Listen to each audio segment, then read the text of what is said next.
Anyone can give roses on Valentine's Day, so why not think outside the flower box? Potted plants are beautiful, less pricey, and say I love you a lot longer. Master Gardener William Moss is here with 5 plants that'll show that your love is in bloom. William, thanks for coming in. Good to see you, Russ. What are the advantages? We talked about a couple of them there. What are the advantages of giving plants as opposed to fresh cut flowers? Well, the main thing is bloom time. They just last so much longer. Also, you got vitality. They're alive, and they can actually stay alive for many years. They purify the air, so they actually take out a lot of toxins and put them in. There's so much variety. You can choose between flowers, foliage, edibles, and then value. I mean, you get a lot more for less. Okay. All right, let's begin with some of these flowers. They're very pretty flowers, I might add. Yeah, well, these are orchids, and people always think orchids are so hard to grow, but they're really easy. And what says I love you like an orchid? Look how intricate the flowers are on here. The details are just spectacular, and they'll last for months. So every time she looks over that orchid, she'll think, hey, Russ. And I'll help you out. Wow. William, you had me at hello, William. That's really good. Right. So there are so many different sizes and shapes, but they're really easy to grow, and they're great value because they literally will bloom for months, and they'll bloom next year, too. Okay, let's move over here. What do we have? Next, we have a cyclamen, and this flower has beautifully mottled leaves. They're kind of round, and they're topped with this just shock of color up here. It's just really a good, cute plant to give. Also hardy and will bloom for months as well. Okay, and not expensive as well, right? No, yeah.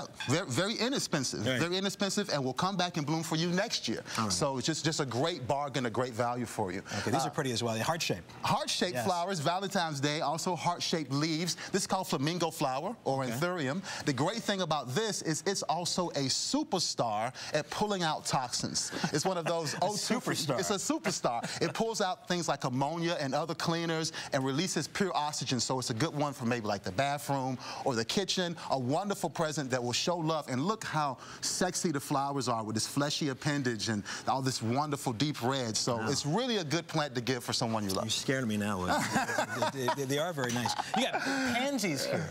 Pansies. Most people think of pansies as outdoor plants, but they make beautiful indoor plants, especially this time of year. They're kind of like a harbinger of spring. They let you know that it's on the way. They're fragrant, and also the flowers just will cover this all, well, for the next 2 months at least. And then once it warms up, if you want to, you can set it outside. More women sending flowers and plants to guys these days? Well, there are sending some, and this is a great one to send if you're looking one to send to a guy. This one I got to ask you about. This is a lettuce leaf, plant. Is that what we're talking about here? This is basically a bowl of lettuce and herbs. So there are a lot of different things in here. What's so neat about this is it's colorful, it's creative, but it's also edible. So you got an ornamental edible here. And you can harvest this lettuce. You'll be harvesting it for the next few weeks. And look at how many wonderful salads you can get off of this. Every time, so you're feeding the person, you're cleaning the air, and you're showing love. Something tells me if you give this to your girl, though, it's trouble with a capital T. Would you give your girl the orchid.